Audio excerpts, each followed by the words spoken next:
जामनगर यहाँ वहाँ सब जगह जहाँ घूम सकता था घूमा। जिसने कहा यार यहाँ बांध ले वो बांध ले, सब कुछ करके देख लिया, कुछ नहीं हुआ।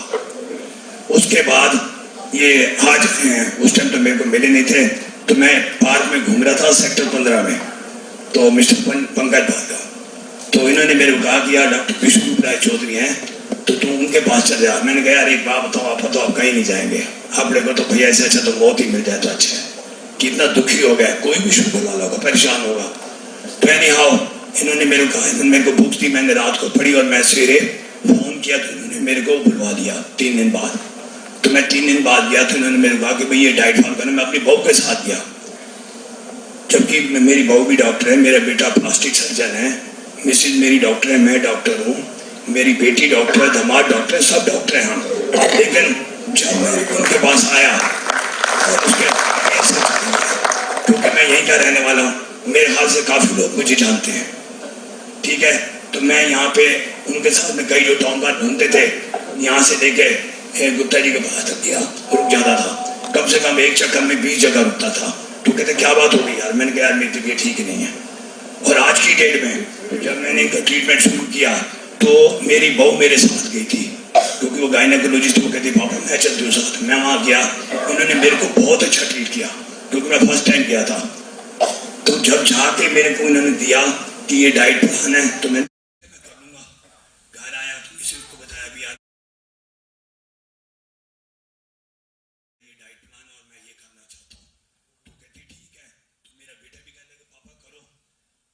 हैरानगी की बात तो मैं जा ही रहा था,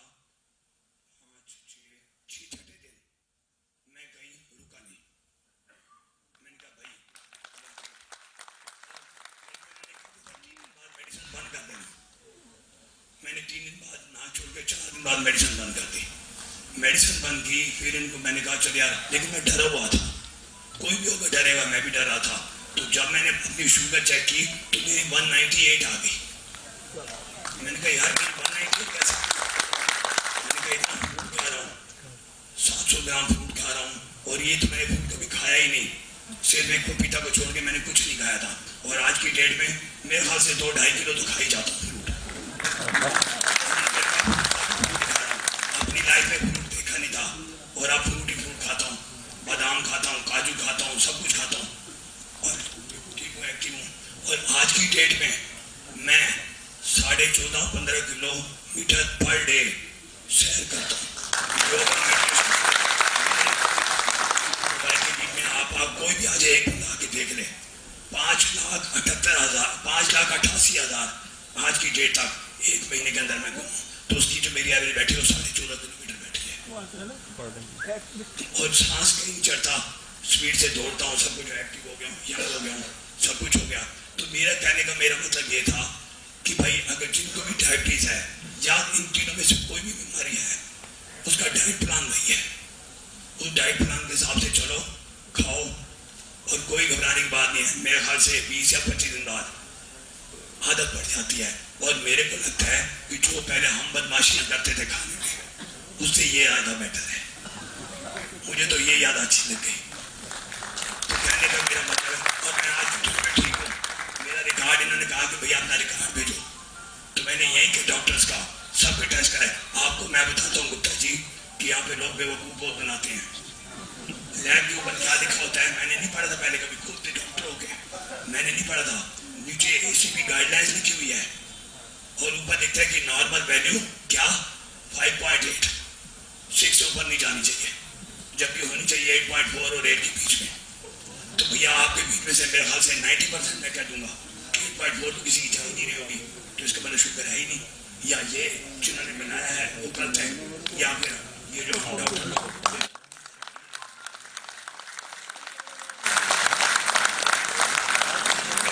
किया, इन्होंने क्या किया, मेरा ट्रीटमेंट क्या किया, यही ट्रीटमेंट है जो मैं खा रहा हूँ।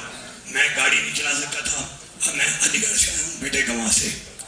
इन्होंने मेरे को अभी आएगा, मैंने कहा जरूर आऊँगा, आज तो जरूर आऊँगा, क्योंकि मेरे फरीदाबाद के सारे यहाँ दोस्त होंगे और मेरे आए हुए हैं यहाँ, जब सारे हैं, गुवाहाटी हैं, कोई बनवाल है, कोई कुछ है, कोई सब आए हुए हैं।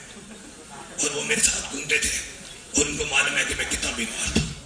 और आज की डेट में मेरे को 0, कोई इंसुलिन नहीं है,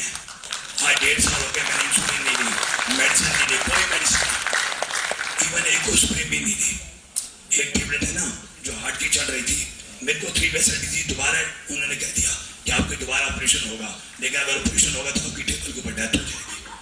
कुछ ऐसी जगह अब कुछ भी नहीं है। तो वही डॉक्टर गुप्ता कह रहे हैं मेरे को, अमित गुप्ता है अपोलो, वो कहते हैं तेरी कैसे ठीक होगी? मैंने कहा आजा तेरे को भी ले चलता। तो अगर किसी को मजाक लग रही है मेरा फोन नंबर ले लेना, मैं देता हूँ और मैं आपको चैलेंज, हाँ ये नहीं है कि आज 4 दिन ना मेरे घर में शादी है, मेरे इसकी यहाँ शादी है, 4 दिन बाद शुरू करूंगा फिर हो गए ठीक। तो कई ऐसे हैं मेरे यार दोस्त मेरे कहते थे यार कैसे ठीक हुआ? मैंने कहा ऐसे ठीक हुआ। चल ठीक है मैं शुरू करूंगा। कब शुरू करेगा? अरे मैं थोड़ा खाना खाऊंगा। खाना तो तूने खाना है, तो ये बैठा हुआ है सामने, तो पता क्या कहता है यार मेरी यहाँ शादी है, शादी निबट जाएगी ना उसके बाद करूंगा। तो वो नहीं कर सकता। अगर उसे करना है तो मेरी तरह आओ, मैं ठीक हूँ। और मेरे हाल से मेरे पापा को तो सारे लोग जानते हैं, डॉक्टर नंदलाल शर्मा, बच्चों के डॉक्टर। फरीदाबाद को बच्चा बच्चा जानता हूँ उनको, मैं उनका लड़का हूँ। और इतनी गंदी बीमारियों से निकल गया हूँ, सामने बैठा हूँ।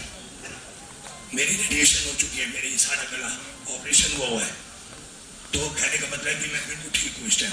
और मेरी एज कितनी हो गई है? 64 कंप्लीट, 65 में।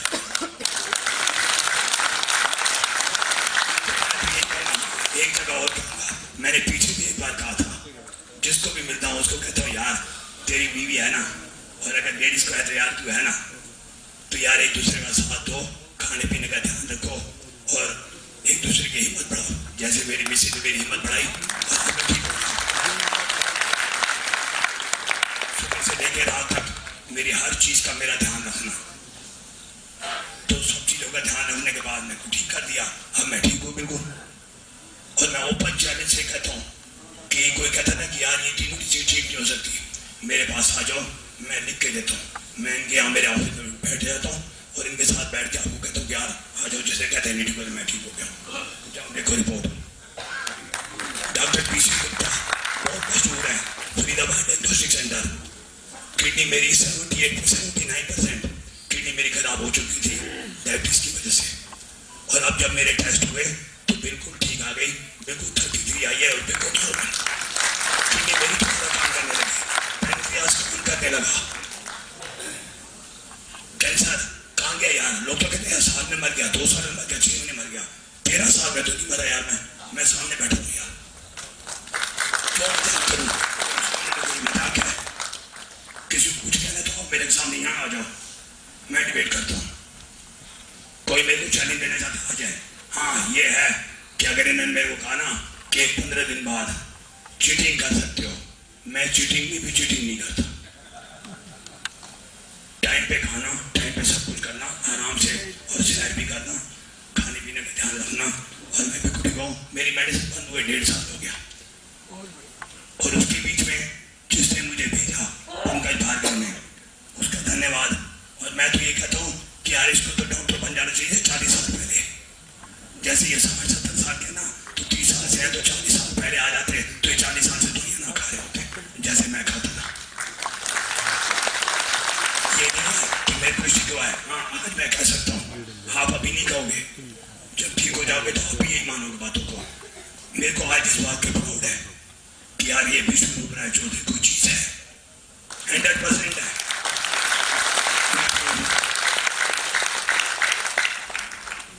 आज से 1.5 साल पहले यहाँ कौन बैठे हैं? वो हमारे भाई साहब है, ये दीपक वाले, दीपक स्टूडियो वाले। रोज इनके सामने मैं केमिस्ट की दुकान पे खड़ा होता था, इंसुलिन दे रहा हूँ, मेडिसिन दे रहा हूँ। केमिस्ट शॉप है सामने 15 सेक्टर मार्केट में, ये सामने क्यों बैठे हुए हैं? ये देखो हाथ खड़े कहते हैं मीठी दवाइयाँ खाते हैं। और मैं खा रहा था 1.5 साल पहले। अब तो मैं वहाँ गए भी यार राम राम कर दूँ तो ऐसे करके चल पड़ता हूँ आगे और फिट हो गया। अब मैं अलीगढ़ से आया हूँ, बेटे के पास चला गया हूँ। तो बेटा मेरा वहाँ है, तो मैं अलीगढ़ से ऐसी गाड़ी चला के आऊँ जैसे गाड़ी पता ही नहीं कब पहुँच गया यहाँ पे, थकावट ही नहीं है कोई। तो ठीक हो गया मैं, इसका मतलब। तो मेरा क्या नहीं बोला, हाथ जोड़ के कहूँगा, कुछ मेरे से बड़े हैं तो उनके आगे हाथ जोड़ता हूँ, कोई छोटे हैं तो उनका प्यार से कह रहा हूँ कि भाई थोड़े परहेज रख लो, शादी ब्याह तो होते रहेंगे लोगों की, तुम ठीक हो गए तभी आगे और शादी भी देख लेना। मेरा मतलब है कि इस चीज के बीच में बस मैं इतना ही कहना चाहता था कि भाई जो चीजें है ना, मैं भी पढ़ा लिखा हूँ, ठीक है, मेरी पूरी फैमिली पढ़ी लिखी है और मैं पढ़ लिख के आप लोग बेवकूफ मत बनो, कोई बीमारी नहीं है शुगर, कुछ भी नहीं है। कोई कहता ना मैं यार बहुत मोटा हो गया हूँ, मैं कहता यही डाइट कर लो तो जैसे खा देते हैं, कुछ हुआ ही नहीं था तुम्हारे को, यूं हो जाओ बिल्कुल स्मार्ट। तो कहने का मेरा मतलब यह है कि अपना ध्यान रखो। और थैंक्स तो पहले मैं इनका दोबारा से कर देता हूँ कि भैया आज तो छोड़ो हो गया कैसे, तो यार डॉक्टर विशुराम चौधरी तुम भी कोई चीज है। चौपा जी पंजाबी कहना है कोई चीज है, ये बाकी है क्या कोई चीज है, बाकी से कोई चीज है, फैक्ट है। और मैं इतने लोगों की झूठ की तो बोलना, मैं सामने खड़ा आ जाओ, जैसे मैंने कहना जो कुछ कहना आ जाए, कहते कि हाँ यार तू गलत कह रहा है, चलना चले सारी रिपोर्ट देख लो, इतने हॉस्पिटल की रिपोर्ट है, इतने सब डॉक्टर की रिपोर्ट है, सब नॉर्मल आ चुकी है और कोई हार्ट डिजीज नहीं रही। ठीक है, बस इतना ही कहना, ध्यान रखो, खाओ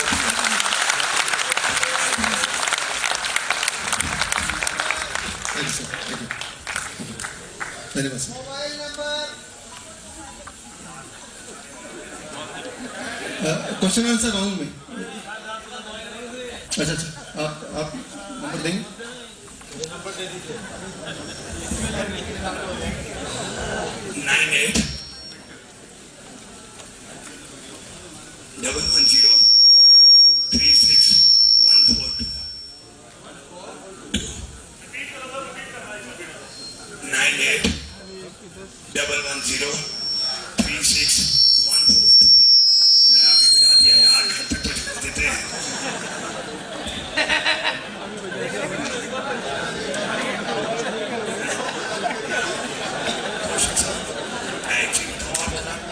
मैं यहाँ चलने देता हूँ, मैं यहाँ खड़ा हूँ। आप जो चीज आप ये देखना चाहते हो कि हाँ भाई मैं हिंदी शेयर कर सकता हूँ, तो मैं अरे यार बजाए यार, अच्छी तरह बजा लें, क्यों झूठ बोलूं जब मैं खड़ा हूँ सामने।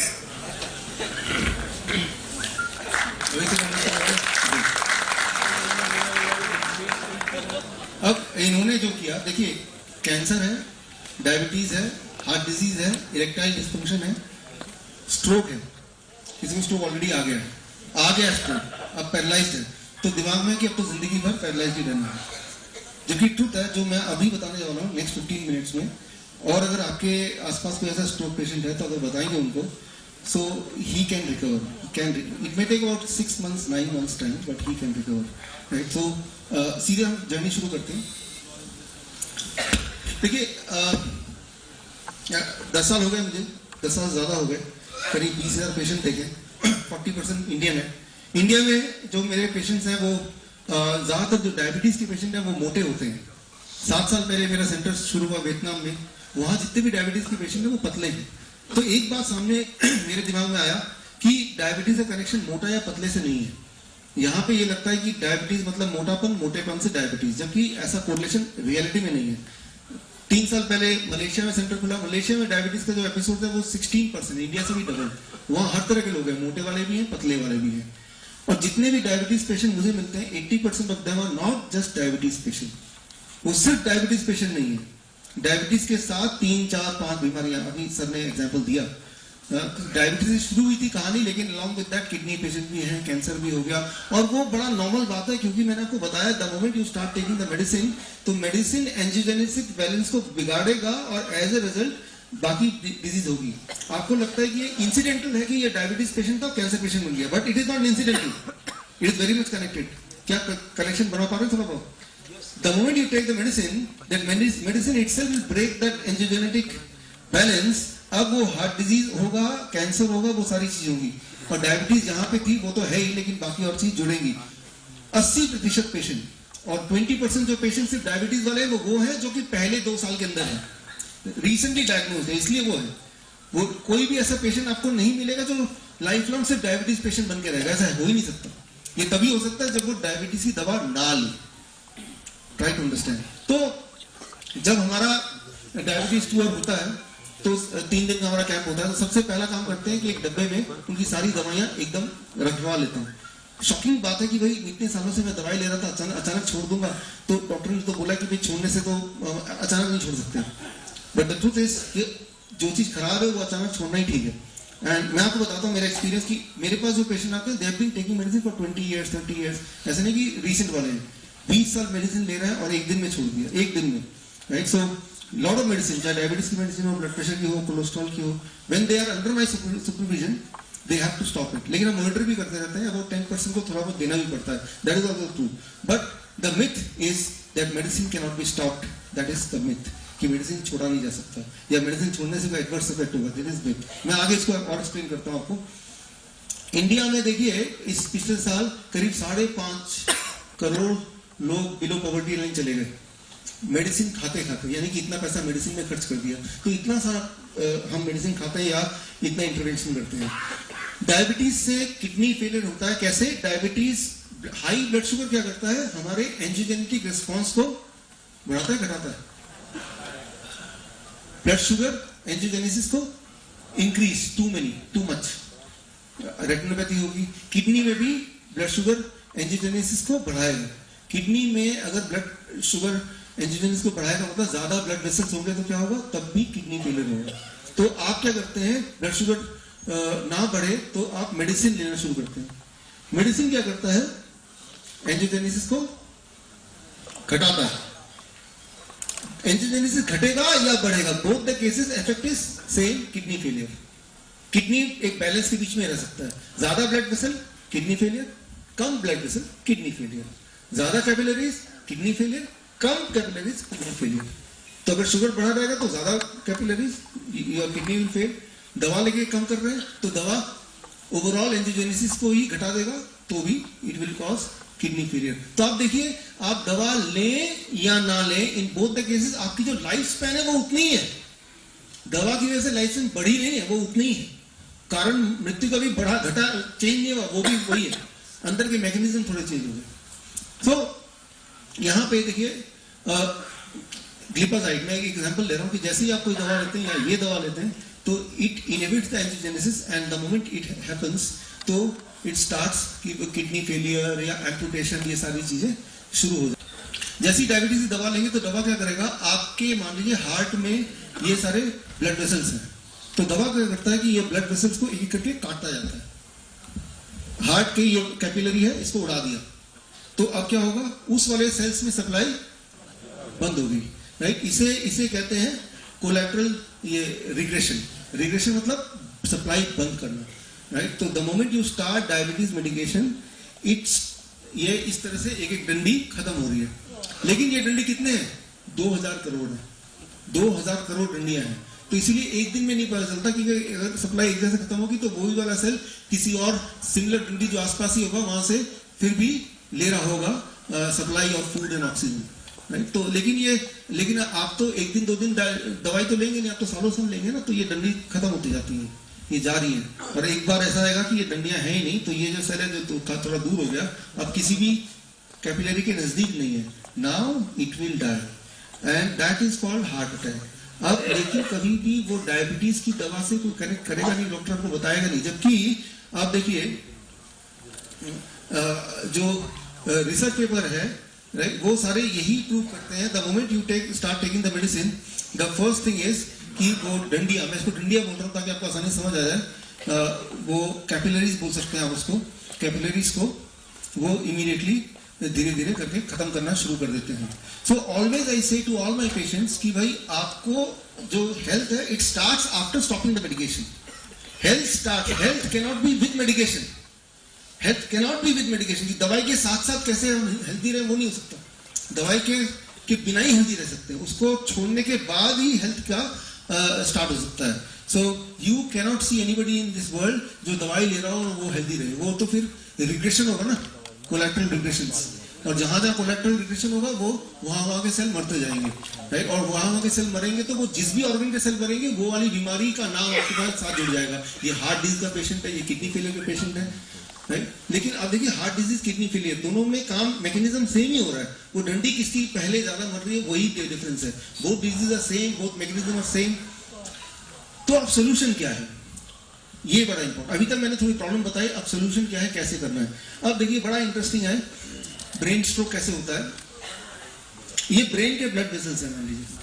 ब्लड वेसल चारों तरफ से आ रहे हैं और धीरे धीरे क्या होता है, कुछ लोगों में ब्रेन के ब्लड वेसल में क्लॉटिंग होना शुरू होती है, क्लॉटिंग होना शुरू होता है।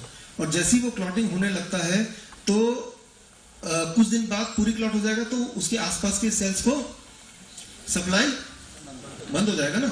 लेकिन ऐसा होने से पहले ही यहां से सिग्नल आसपास की जगह फैल जाएगा कि ऐसा यहां होने वाला है।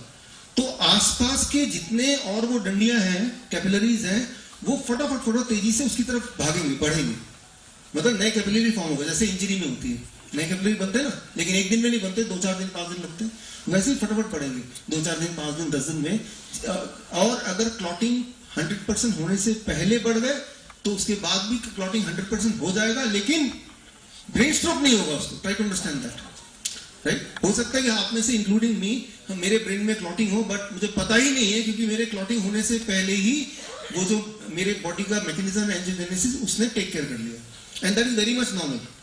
और जो कि हम में से कई लोगों का होगा, ऑटोप्सी कभी होगा किसी का, तो दिखाई देता है कि ये तो इतने सारे क्लॉट है, लेकिन इसके लाइफ टाइम में इसको कोई फर्क नहीं पड़ा, क्योंकि क्लॉट होने से पहले बॉडी सिग्नल देती है, वो एरिया सिग्नल देता है कि यहाँ पे सप्लाई बंद होने वाला है। तो आसपास के जो और कैपिलरीज हैं और नेटवर्क्स हैं, वो फटाफट वहां बढ़ना शुरू कर देते हैं।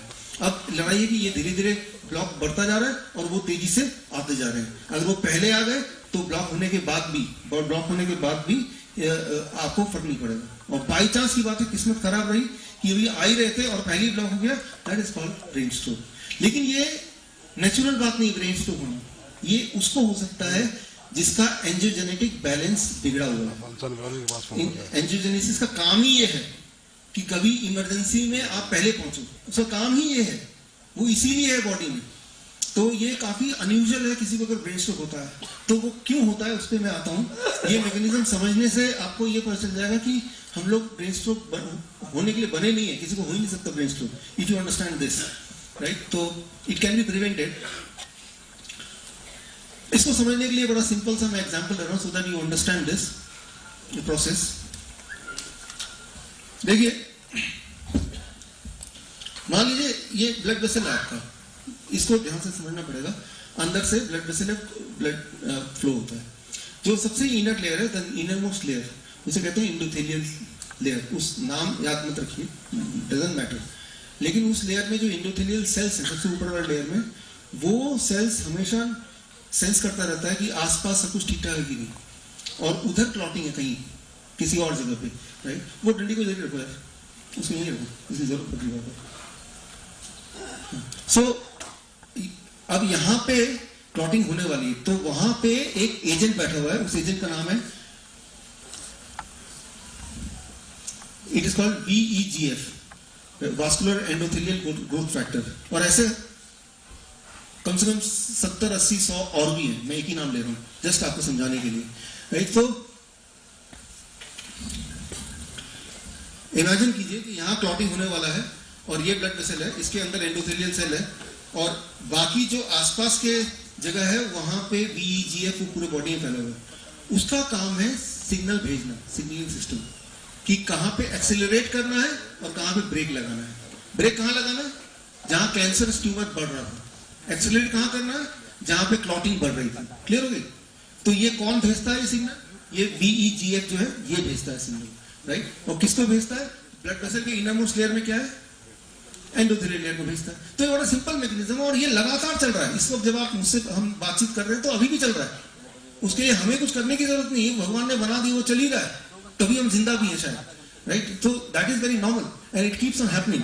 So it should happen like this only. और ऐसा ही होता रहता है कि कहाँ ब्रेक लगाना है, कहाँ एक्सीलरेटर लगाना है। अब देखिए, कुछ लोगों में, हम में से, जहां पे ब्रेक लगाना है वहां वो एक्सीलरेटर दबा देता है, जहां पे एक्सीलरेटर लगाना है वहां ब्रेक लगा देता है। कुछ लोगों में वही लोग हैं जो कैंसर के पेशेंट हो जाते हैं, हार्ट डिजीज के पेशेंट हो जाते हैं, और वही लोग हैं जो ओबीज हो जाते हैं, राइट। सो कैंसर ओबीज में क्या है कि वहां ब्रेक लगना चाहिए, एक्सीलरेटर लगना चाहिए? ब्रेक, समझ आ रही बात इसका मतलब है। लेकिन वहां पे एक्सीलरेटर लगा दिया, क्यों? क्योंकि वो BP